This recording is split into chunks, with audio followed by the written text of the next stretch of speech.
Today's episode is brought to you by Create Engage, the digital marketing agency for the disruptive management consultancy. Digital marketing has moved forwards, but most consulting firms haven't.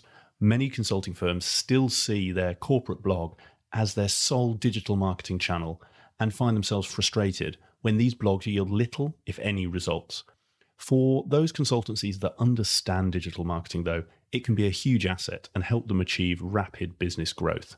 In fact, at Create Engage, we've recently written a case study of one successful consulting firm that used digital marketing to help them grow over 400% in just 3 years. Having spent countless hours researching consulting firms and consulting leaders for this podcast, it became very clear that while some firms do digital marketing well, the vast majority of consulting firms struggle to leverage its power and don't know where to start. To help those of you who want to harness the power of digital marketing to grow your consulting business, but don't have the knowledge, capacity, or in-house capability to do so, I launched Create Engage, the first digital marketing agency for the management consulting industry. As former consultants ourselves, we understand the challenges that you face when it comes to delivering effective digital marketing that engages prospective clients and generates leads. Having worked in the industry, we understand consulting buyers, what resonates with them and what doesn't. This enables us to harness the latest in digital marketing in a way that aligns with your brand and your market positioning to attract the prospective clients that you're looking to target. We understand that each consultancy is unique and have a range of services to help you shape, implement, and sustain effective digital marketing strategies that deliver results, regardless of where you are on your digital marketing journey. If you would like to find out more about how Create Engage can help you use digital marketing to take your business to the next level, then send me an email at nick@createengage.co.uk or go to our website, createengage.co.uk, where you can download that free case study that breaks down the digital marketing strategies used by one successful consulting firm to help them grow over 400% in just 3 years and gives you the secrets they used so that you can apply them in your own firm. If you want to outpace your competitors and stand out in the crowded consulting market, then get in touch. We'd love to help you grow your business through digital marketing. Hi, and welcome to Climate Consulting. Today's guest is Hannah Farrar, Chief Executive of Carnall Farrar, the specialist management consultancy dedicated to the healthcare industry. Hannah has recently been recognised as one of the top 100 women in healthcare leadership. So naturally, I couldn't wait to sit down with her for this interview and explore her incredible career journey. Following a successful career in the NHS, Hannah and her co-founder Ruth Carnall decided that the time was right to strike out on their own and set about launching Carnall Farrar, or CF as it's now known. Launching your own business is a daunting enough prospect, but even more so when you're a single mother with 2 young children to support, something that we go into detail on in today's show. Since starting the firm over 7 years ago, CF has gone from strength to strength, growing from just the co-founders into a firm of over 70 consultants working across healthcare and life sciences. If that wasn't enough, alongside her packed schedule running CF, Hannah is also a member of the King's Fund General Assembly Council, a non-executive director for Lantham, and co-author of the book Healthcare for London, Reflections on Leadership, Lessons and Legacy. We cover a huge amount of ground in today's conversation, and there's a ton of valuable insights for you in this one, including why and how Hannah made the leap from a successful career in the NHS to launch Carnall Farrar, and her key lessons for anyone thinking of doing the same. Hannah's candid experience of growing a business as a working mother, and her advice for any other parents out there on how to achieve the often difficult balance of creating both a successful career and a successful home life, and the unique obstacles that women face in the consulting sector, and Hannah's take on what the industry needs to do to overcome them, both for junior consultants climbing the ranks, as well as for senior leaders running their own consulting firms. As we recorded this earlier in the year, COVID-19 is actually the one topic we don't speak about. But as I know many of you are getting tired of hearing about it, I'm sure that'll be music to your ears. That said, given the current environment, I couldn't be releasing today's interview with Hannah at a more appropriate time. And it was fantastic to get her perspective from being on the front line of change and transformation in healthcare. If you're a working parent yourself, you're thinking of moving into healthcare, or you're considering starting up your own consultancy business as a result of the current economic situation, then this episode is a must listen. So, with the intro done and dusted, sit back, relax, and enjoy my conversation with Hannah Farrar. Hi, Hannah. Welcome to the show. Thank you. Thanks for having me. So I'm really pleased we've hit record because we've been chatting for a good while now, and I was just really worried that we might end up having a great conversation that no one else gets to hear. So thank you and apologies for just cutting in, but can we start where you were going? So just for everyone listening, we're in your office in Hammersmith, got a lovely view out over London, and we were talking about your very nice branded bottle. And I will pass back over to you from there. My branded water bottle, which I'm taking a slug out of. Basically, the kind of backstory to the branded water bottles is not last summer, the summer before, I ended up going to Stanford and doing a program for executives of growing companies. And it was a great opportunity just to stand back and reflect on where we'd got to and the next stage of the development of the company. But there was a session within this program which was about performing at your peak and the 5 habits for top leaders to perform at their peak. And one of them was hydration. And it'd be fair to say that of these 5 habits, that and one other, which was sleep hygiene, I would think. Actually, there was a third, which was the practice of slowing your breath and doing that regularly. Basically, that's what I meant by the practice of doing it. Slow breathing. So you can do that either through meditation or through yoga. The other 2 were nutrition and exercise. So I could tick those 2 better than I could the other 3. Anyway, so I was taken by the 5, particularly because sometimes I don't necessarily have all the energy that I need to do the things I need to do. So I embraced all of them and got everyone in CF a branded water bottle, which I quite like. And so do some of our clients. So I give them away occasionally as well. You can have one if you want. Thank you very much. It is a very nice water bottle. And I think those 5 things they're quite powerful in their simplicity because they sound really obvious, but actually how often do we forget to do those things? And you mentioned that the ones that stuck with you, you had ticked some off the list. I'm intrigued, how was this session delivered? Because if I think about it, you've gone to Stanford, obviously you've invested a lot of time and money to be there. I'm sure the session, hopefully the session wasn't just do these 5 things and you'll be a better leader, go back out to break. What were some of those key insights? I'm really interested if there was anything that the professor or the instructor linked back that sort of made you think, wow, I really need to fix that hydration issue. So it was a professor and it was a little bit like a lecture in its delivery, but what they did was show us the evidence base behind why each one of those matters and in terms of the impact that it has on your brain and your capacity to deal with stress, which the other side of that would be how to have more resilience or how to have more energy.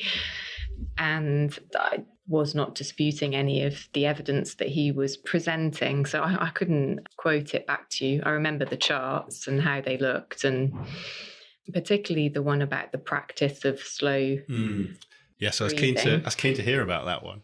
Well, so the evidence base for that one is that over time it will reduce stress levels in the brain, and therefore you could say, well, it will reduce stress. But if you think about people in leadership positions, actually what it does is increases your capacity to manage stressful situations. So things that other people might find stressful, you're not there yet in terms of your tolerance for what you're dealing with. So the 2 things they recommended were meditation or yoga. And obviously through yoga practice, if you don't pick the one that they do in a hot room and it's very sweaty, which I obviously haven't. Yoga was the thing that I did because I like exercise. It was about bringing some more of that into my life, and it starts and finishes with some meditation and the techniques involved in doing that and control of your breath, which I find useful in all sorts of different work circumstances as well, having more control over your breath. I'm an advocate. I think it works. It's worked for me 18 months on. Well, and I completely agree. I've not been quite doing it for 18 months, but I have tried to reincorporate meditation for exactly the reasons you say. And it really does help you manage that stress. I think it's very easy to forget about these simple things. I think in today's world where everyone's trying to sell you the latest approach or the latest technique or the latest gadget, actually stopping and breathing can have really big impacts. I do like yoga, but I always struggle with the breathing element because I'm too busy trying to figure out how to do the pose and not fall over. You know, we talked about how I'm tall. Tall people are not designed for yoga. Or maybe you'll correct me. Maybe you'll say there's a 7-foot person in your class and it's just me. I'm 5'10", so I'm not exactly a short woman. Fine, it's just me. And just to hold on the course, we will come back, by the way, to actually the origin story and what led you to that. But what was it that made you decide to go on that course? Because obviously taking that time out of your business is quite a big thing to do. How long was the course? It was 12 days. There wasn't a break for the weekend. I mean, partly for the reasons that you say, people are taking time out of work, so it was quite intensive. But I mean, CF was probably about 5 years old when I did it, and the nature of growing a business is pretty intense, and the nature of our business, people business, and wanting to invest in and support the growth of talent, I think it's quite easy to prioritize everybody else and not your own. And yet actually my own development is critical to my ability to lead effectively across the business. So it felt like I needed to invest some time into myself and doing it in such a way that would help me to lead the business more effectively. And while I came into doing this, having a lot of lessons from, you know, my career up into starting CF, which was in the public sector, what I'd not done was run a company.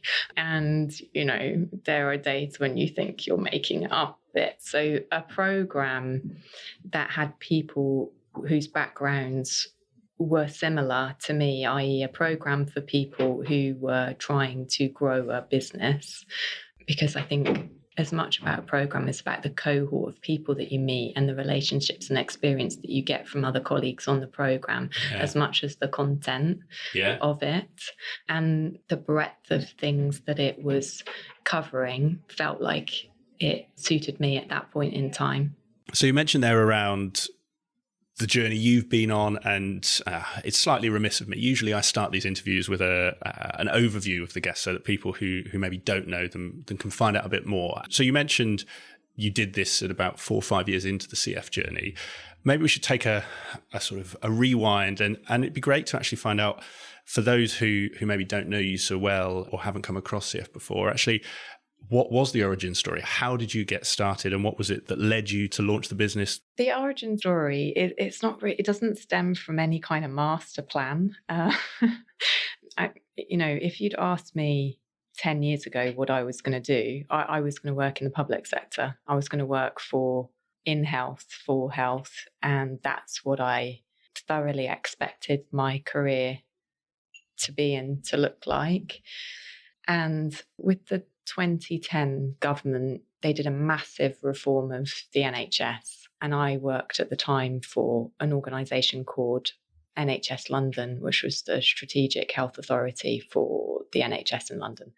And I loved my job and was passionate, committed, thoroughly proud of what I did. And that organisation in this set of reforms got abolished. And I had to think about what I was going to do. And I was relatively young for the position that I'd found myself at that point in my career.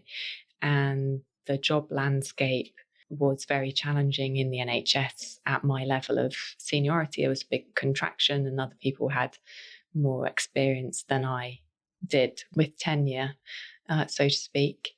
And I also had some real constraints on my life with young children and willingness to relocate. At that time, I was a single mother with 2 boys. So the thought process was a bit like, well, what am I going to do? And through the organisation I worked with got abolished in 2013. So it was quite a drawn out ending to my career in the NHS. So did you know, how long did you know that you were going to be made redundant from that role? Was it that 3 years or?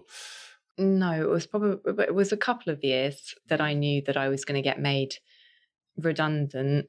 I guess I still thought I was going to have something else.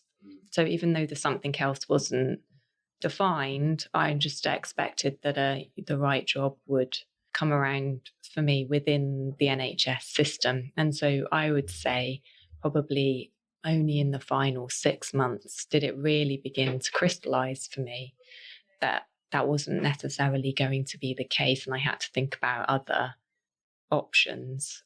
And that's where founding CF came into it. So other management consultancy companies were interested in hiring me, and that caused a kind of chain of thinking about, well, did I really want to do that, or would I actually like to set up my own one?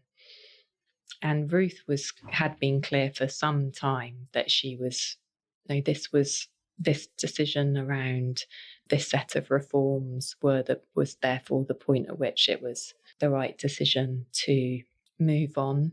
And if I'm honest, I was drunk one night in a bar with her, and we decided we were going to take this leap of faith, which for me felt like it was a big risk, being used to working in the public sector, to saying I'm going to create a startup with 2 young kids, hence the need for alcohol. But nonetheless, that is what I did.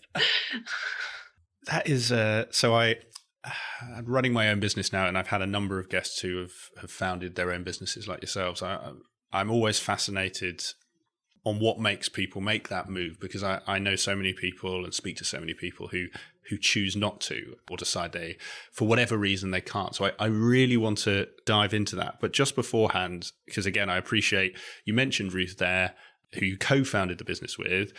How did you two know each other? Had you worked together at NHS London? Was it friends? How did that conversation even start for you to say yes in the pub that night? So she was the chief executive of NHS London, and I was on the board as one of the director team working for her. But I've worked with her off and on since, I think it was about 2003 that I first met her. So we worked together in the Department of Health, off and on in different roles, and then for must have been about 7 years. Might be getting my years quite a little bit wrong, but anyway, we worked together. I worked for her, so that's how I know her, and we make a good team. I like working with her. She likes working with me. So. And you mentioned you'd spent your career up until that point in the public sector. Am I right? Ruth was a similar background. Had she been in consulting before, or was she public sector sort of for her whole career as well? The NHS likes to have reforms. So she had a temporary period out of it. I think the reforms we're talking about, maybe it's either number 8, 9, 10 in her career, something like that. So she had worked for a small period of time as a consultant, but a freelance consultant, as opposed to what we embarked on doing in setting up CF. But otherwise, public sector through and through, over 30 years. So long-standing career in the NHS. Wow. And so the reason I ask is because I'm really keen to find out about the early days of CF, because I think, and I'm sure I'll be offending someone here, so I apologize to whoever that is, but if I think about a lot of my guests, they have all, who have started their own firms, it's worth saying, they have come from a consulting background. So they have been in a big four or a boutique firm, and at some point they've decided they'd go out on their own. So they come with an understanding of what it's like to be a consultant, and B, almost a blueprint for how to do that. It sounds like, while I'm sure you'd worked with consultants and had a decent idea of what they did as a client, you didn't have either of those. And I guess I'm really interested almost how in those early days, almost what you asked yourselves in the pub to say, yes, let's do it? And then how did you build those skills so quickly to make the business a success? Because like you said, if you're a single mother, you've got 2 kids, you don't have, well, I don't know, but you don't have the luxury of, years to figure this out. You've got to make a successful business. And I'm sure that was, weighing heavily on your mind. So what were those key questions you two asked each other? And then what were those early steps you took to really set the business up for success? Well, partly, it goes back to why not work for one of these other bigger companies as opposed to setting something on our own. And if I'm honest, I couldn't get excited about it. And partly I couldn't get excited about it because of the way they're structured, because of the constraints on the offer. Ruth was used to being a chief executive. I was used to being a board member. And within that, there was a lot of autonomy to operate with, even within the public sector, in terms of decision making and choices. And so even at very senior levels and in some of the bigger companies, I don't think it's very hard to influence. And I think that what I believed in and what we've tried to do is something that's different, that's differentiating, and it is bringing our kind of value space to what we've tried to do, but also recognizing the skills and capabilities that we have brought to our clients because of the depth of experience we have in the sector. And I did the strategy role at NHS London, so a lot of what I would call core consulting skill set were needed to be effective in that role. And I was a client to a number of different consulting companies. Now, for sure, I didn't really know what I was letting myself into in completeness, but I did have sufficient confidence to say, well, I don't want to do that. And I do think we could offer something different and distinctive that the market needs. So it was a little bit like a leap of faith and a judgment as much about what I didn't want to do as what I did.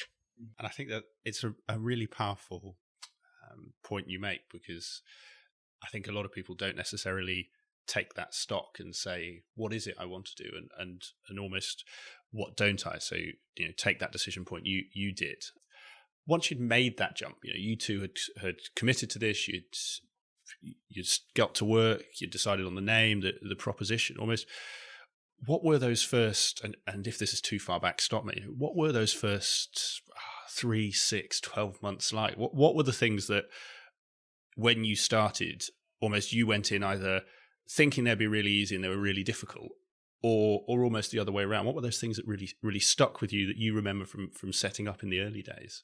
I learned that it was really difficult to open a bank account.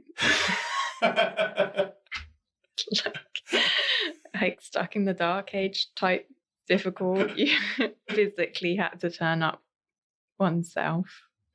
And we got a credit limit for about 500 quid, which, doesn't get you that many train fares, does it? So some of the small stuff, we were joking, but I vividly remember what a pain I thought it was trying to open bank accounts and credit cards and things that you take for granted, even in one's personal life, and you for sure take for granted in a professional context. Those things were remarkably difficult, and I think you don't expect them at all. You don't anticipate that's going to happen. But we were relatively quick at using the relationships that we have and the credibility we had to win work and to provide the kind of support that we wanted for people. So that obviously was a key focus in our first 3 to 6 months doing that. But because of the relationships we held, because we had this very deep understanding of the market, given where we'd come from, I think we were more successful more quickly on that front than I ever expected. And the things that we found much harder were some of the basics about putting a business together, which I had no experience of to kind of draw on.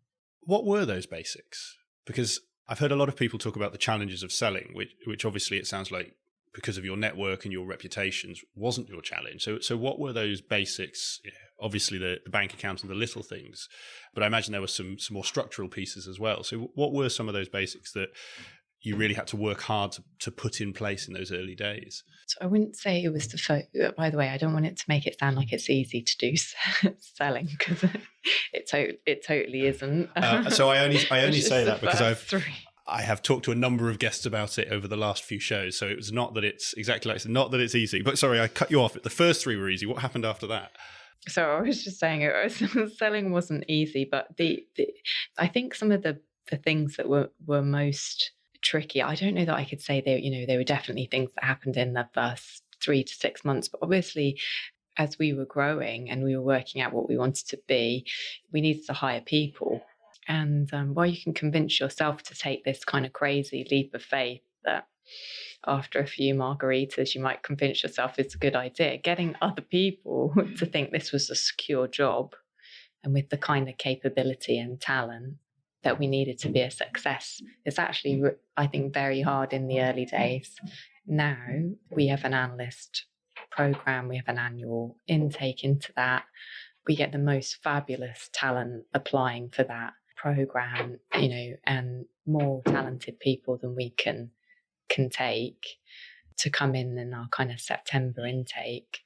But at the beginning, it's very hard to get people to take a leap of faith just because you have to come and work as part of CF, because there's no track record for them to be confident in. People have their own commitments. How did you do that? Other than taking them to the pub for margaritas, which might have been the strategy, I don't know.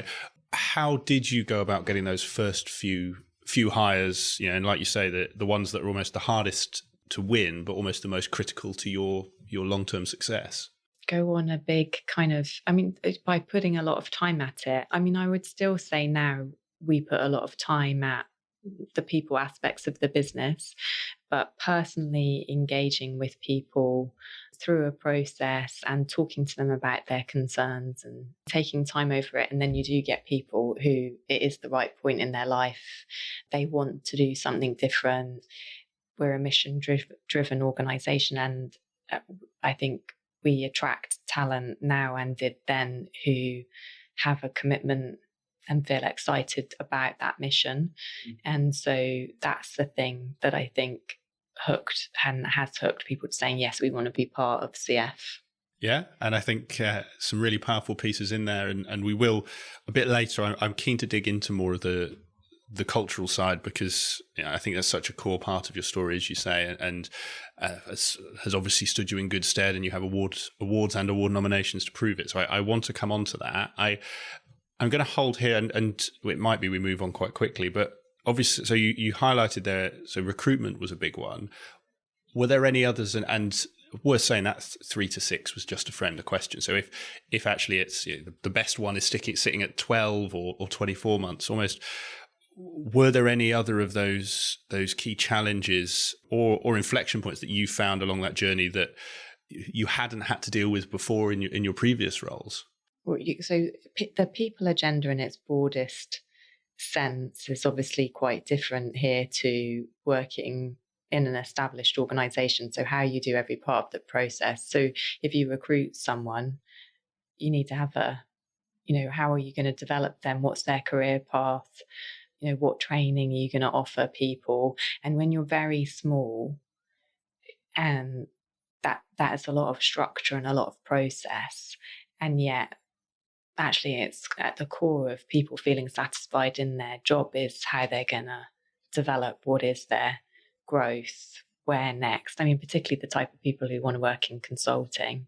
There is a lot of ambition and drive and want to kind of develop and get on. So you can find yourself not with sufficient kind of process, plan, and at points capacity to meet on the kind of real good quality talent management that you want in place and you need in place to be successful. And I think that point runs, I've picked people because to me, it's been critical for our success, and equally at points along the journey, you falter in terms of meeting up to what your staff want and need and what the business is at that size able to deliver on. But that the kind of having systems and processes in the widest sense in place commensurate with your size is a constant kind of growth challenge, I think, as you move through the different stages from growing from a startup which had 2 people in it to company of over 50, which we are today, and we still want to grow further. And you always have a part of your processes which can be underdeveloped. In the last 24 months, I'd say it would be our management information systems have needed a lot of attention in order to keep up to the size that the company is now. You mentioned there around the point that there's been those times that you faltered, and like you highlighted, that management information is the piece for you right now. How do you identify those as you've gone from, like you said, 2 to 50 and on? How do you keep sort of on top of that and almost identify where you're starting to see those cracks, so that you need to build something on top of them? They're usually pointed out to me by somebody. Is that how the management information piece came up? The management information piece came up because you can't answer all the questions that you need to be able to answer. And, there was a point in the size of the company where I just knew it all off by heart. It was possible to retain all the information in your head. And there's a small number of people who need to know it. And then as you grow, there's 50 people that need to know it. And, they can't all ask. It needs to be readily available. And there's more information than you can reasonably expect yourself to keep in your head. So, and then you find yourself thinking, I want to know, precisely what happened in this month or that month, and what's the trend here, or what do we think of our forecasting capability? And you can't answer questions. And so at that point, it's obvious you don't necessarily have the systems in place that are going to help you answer them, because, there seems to be 6 different spreadsheets that all need triangulating and feels pretty labor intensive to answer something that should be easy. And it'll be my last question on this, but I'm interested if looking back, particularly for anyone who's going on the journey you've been on, in terms of they're going to 10, then 20, then 30 and onwards, almost, if you had to, I guess like we have different ages in terms of where life has gone. So, you have childhood, adolescence, adulthood. Has it grown in that similar way? So recruitment was the challenge for the sort of 0 to 10s. I guess what I'm trying to tease out is, was there a big thing that sticks with you at those certain growth stages, or was it, am I trying to simplify what was a much more complex challenge to deal with? So how do you get the best from and get the best people? So like your people agenda is a constant. Precisely what it is within that you need to focus on, I think, changes with the evolution of the business and where you're trying to go. So right now we want to diversify, and therefore we need some great diversity in our people. And so recruitment again happens to be the thing that we're talking about. So the precise thing that needs attention or focus does, I think, change with the life cycle of the business.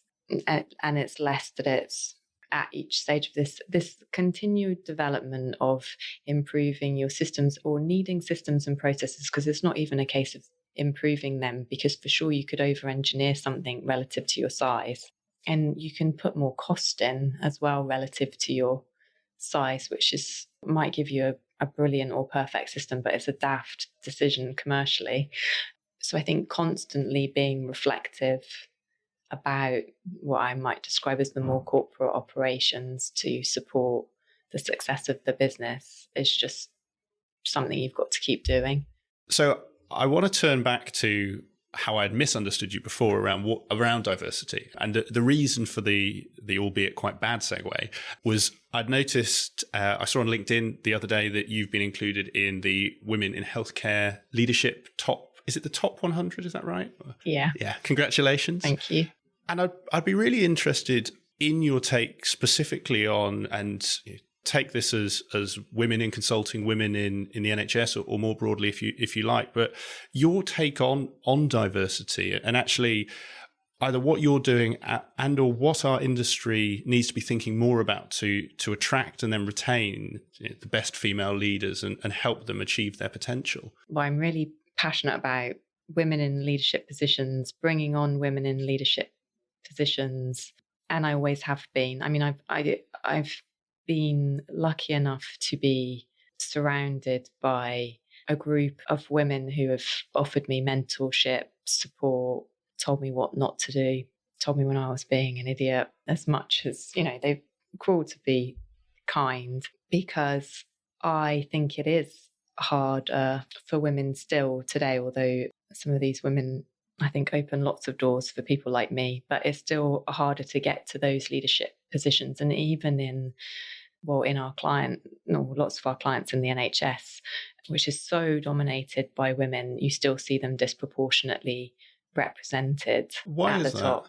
I think that it's still about women having to balance the burden of what they do at home. And it's not really a burden. I think it's an honor to be a mother, but the balance between the expectations and the role that I play in the family and what I need to do in the workplace, and a lot of prejudice that can surround that. So when I got promoted to being a director within the NHS, I was pregnant at the time with my second child, and a number of people were hugely critical of my appointment. Really? Very senior people who were critical of, in my state, how could I be? And these are things they voiced publicly?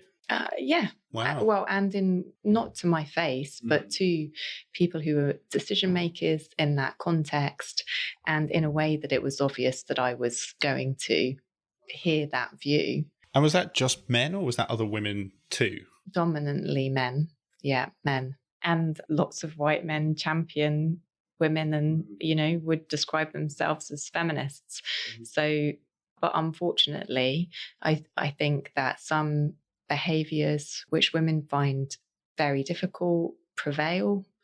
I was having a conversation with a senior colleague in the system just a few weeks ago, and he was describing, chief executive level discussions in which actually the two senior women in the room complained afterwards about the behaviour of one of the men in particular, and they obviously felt that it was really inappropriate, and he hadn't quite seen and felt it on those terms. So he could see it was bad. He didn't realise it was going to have that kind of an impact on them. And I think there's something about just the behavioural norms, the kind of assertion and the extent to which people like conflict or don't like conflict. I mean, even if you look at the gender pay gap and a lot of the evidence behind that, it's not in the, in sweeping generalizations, but lots of women won't argue for pay increases in the way that men will argue for a pay increase. And speaking very personally, I don't like talking about when I worked in the NHS, I like the idea I was going to go and say I deserved more money. I just wouldn't. But yet I'd be surrounded by other colleagues who just thought, male colleagues in the main, who would easily argue for a pay rise. So and there's something about society in the round, how it behaves, what it teaches women. And it starts at a very young age, I think, and then it infects and pervades in the way that we all work. And it's unconscious. I think it's a really profound point, as you say, that it starts much earlier than work. So go back as far as you want in terms of that timeline. But what should we, society, the industry, be doing differently? How can we both help women feel comfortable and confident to have some of those conversations, but also put in place, I guess, the counter to that of put in place structures so they don't need to or don't feel they need to?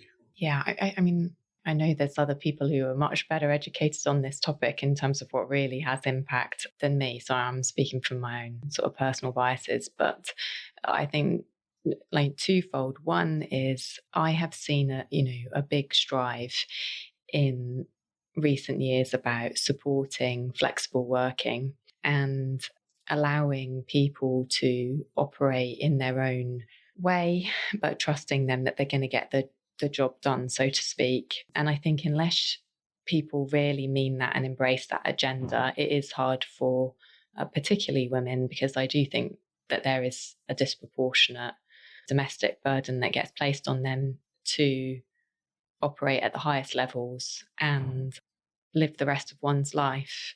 I also think senior women, me included, need to be honest about what it takes to put that work-life balance in place.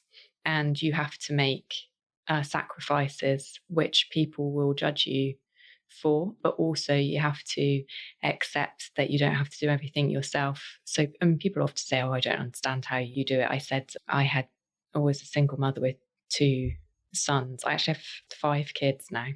So when I hear, and I really want to come back to that, the first thing I ask is, how do you transport them? That's my biggest question. You can't get them in the back of a normal saloon. What do you have a minibus or 7-seater? That's fine. There's lots of 7-seater cars available.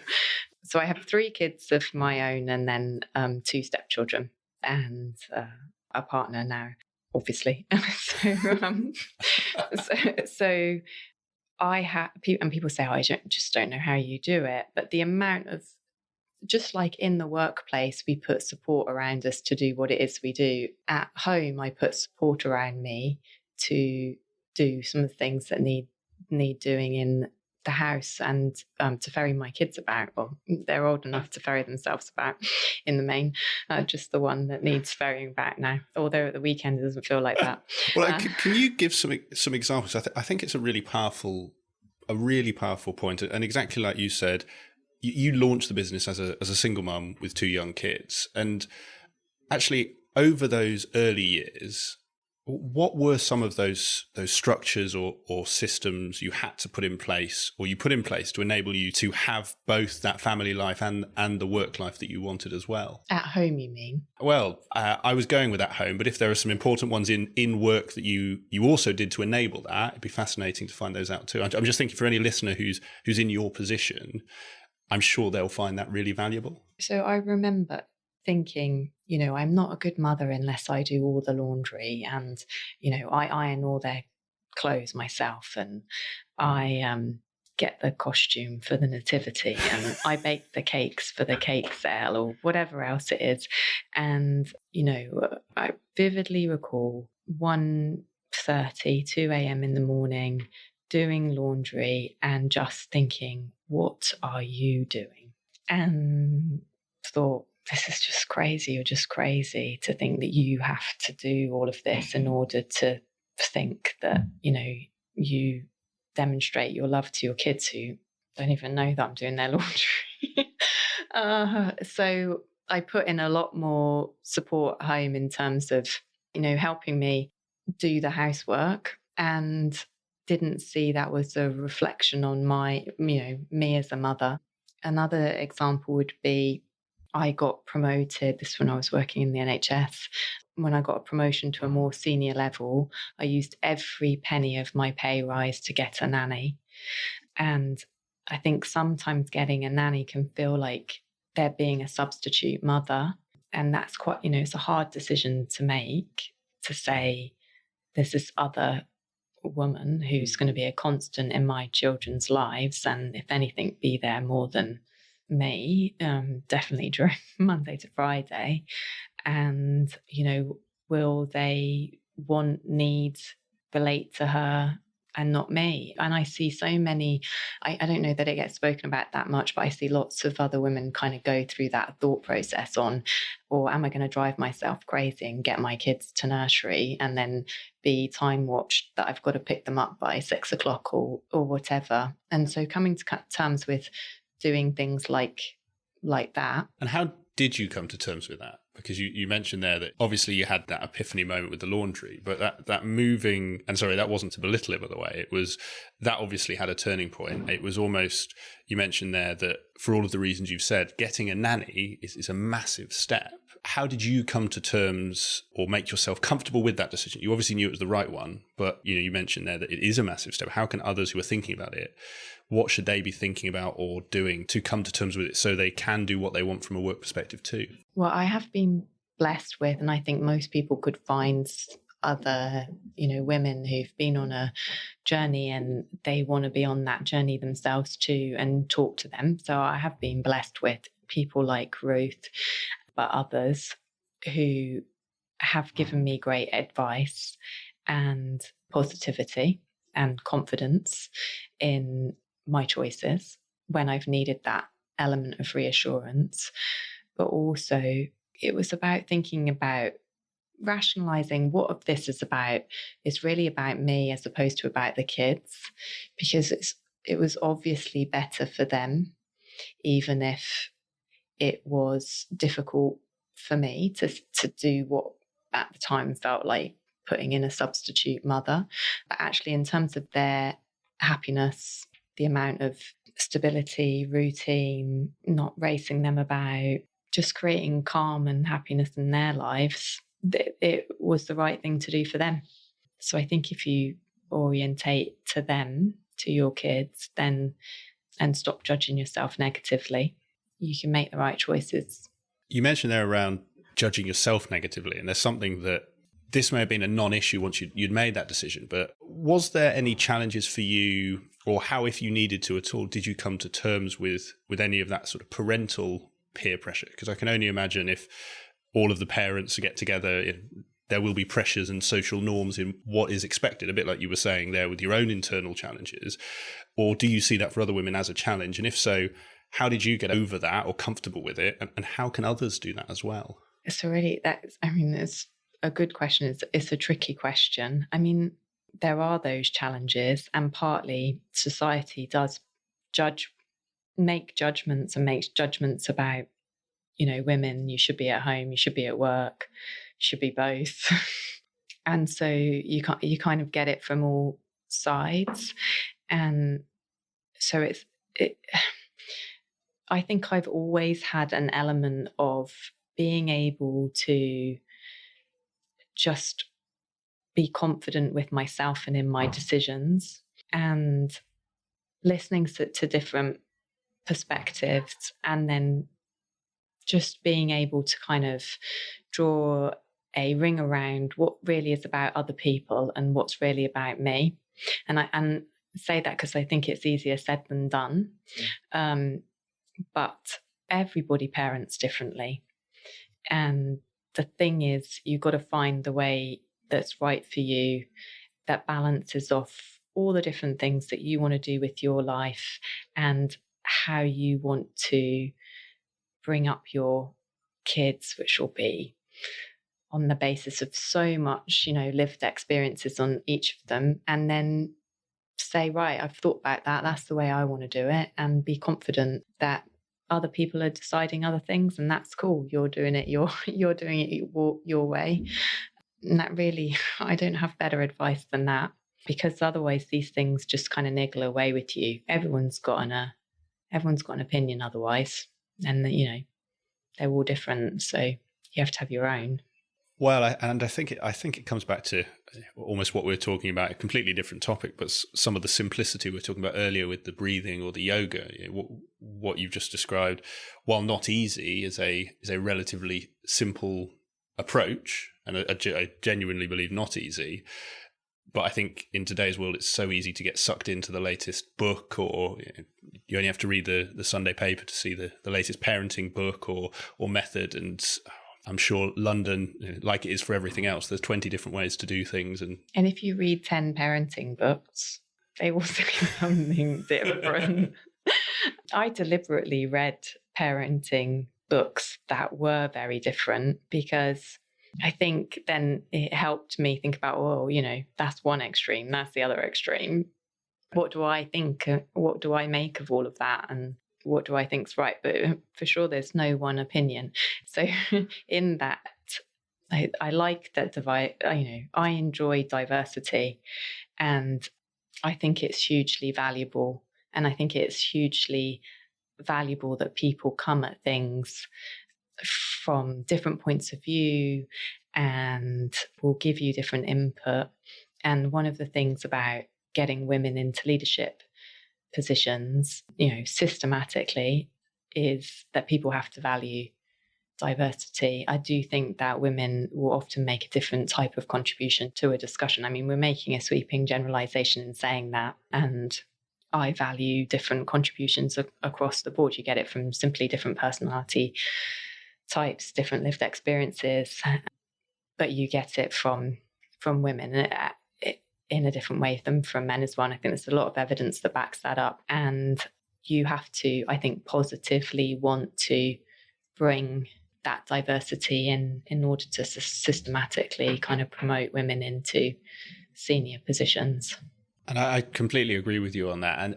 And it might be, because you mentioned earlier around the power of mentorship for you and the female mentors you've had, almost for others who are in positions like yourself where they're at the top of the tree and it's their role to bring those women through, either what is it you do or as a firm you do here at CF, or what do you recommend to other female leaders that you know in the NHS to enable them to create the environment for junior women to thrive and grow into senior leaders? So I do think there is something about actively promoting mentorship of senior women, and then, senior women taking the time to mentor people, particularly at different life points.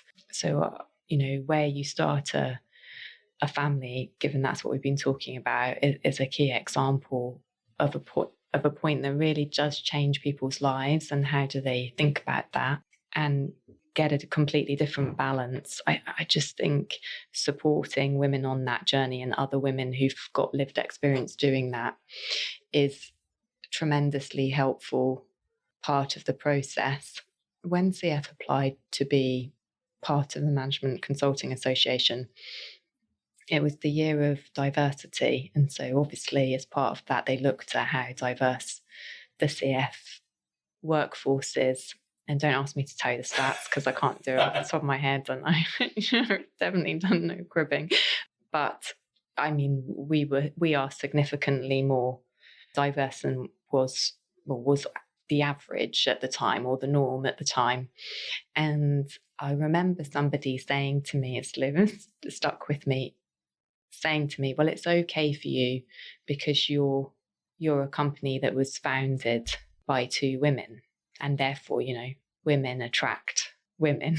So it's perfectly straightforward. That's all you need to do. We just need to have more companies founded by women, and we'll sort out the gender balance. I mean, it was interesting that, it was thought to be straightforward.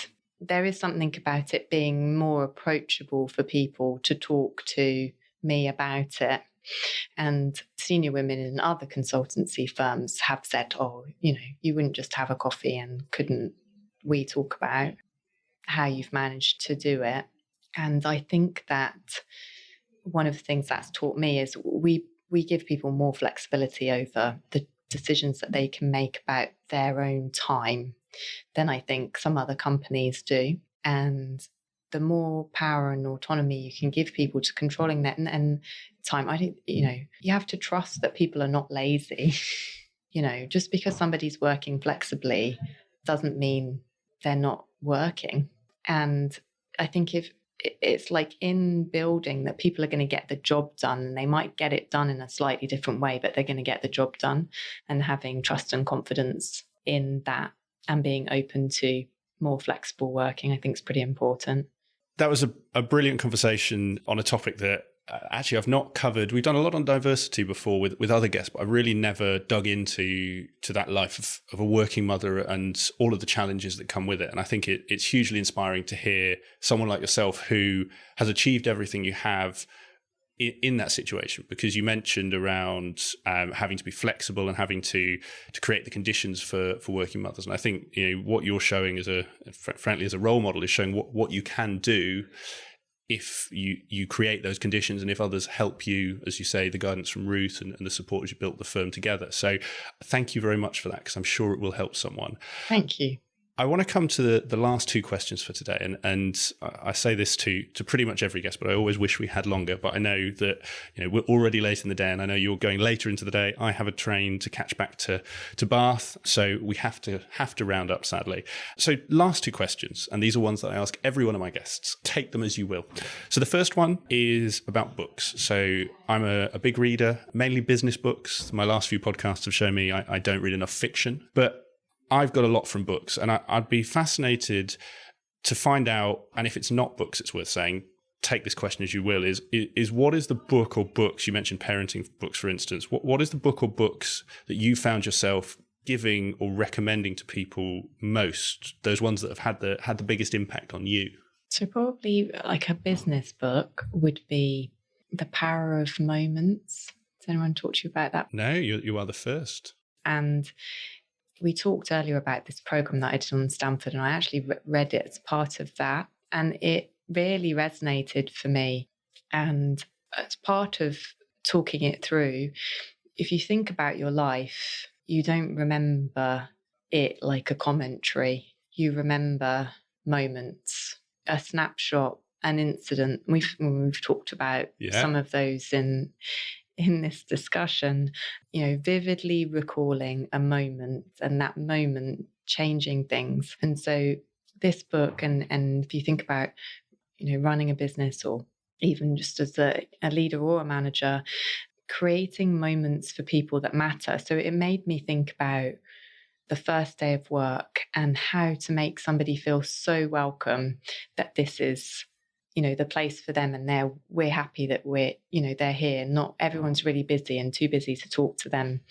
Or how do we do our all company away days so everybody remembers it and think they had the best time, and creating those with our clients as well in terms of how we do consulting. Maybe, you're running a long project for somebody, but is there a workshop or an event that really inspires people and that they will remember?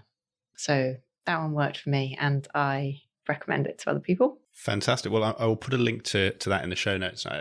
It's a really powerful point around those moments and actually how you craft them. I'm sure they won't mind me saying there's another agency who gave me one of those recently and it sounds really silly, where I was going to meet the director of this other agency, and his assistant emailed me to ask me what biscuits I wanted.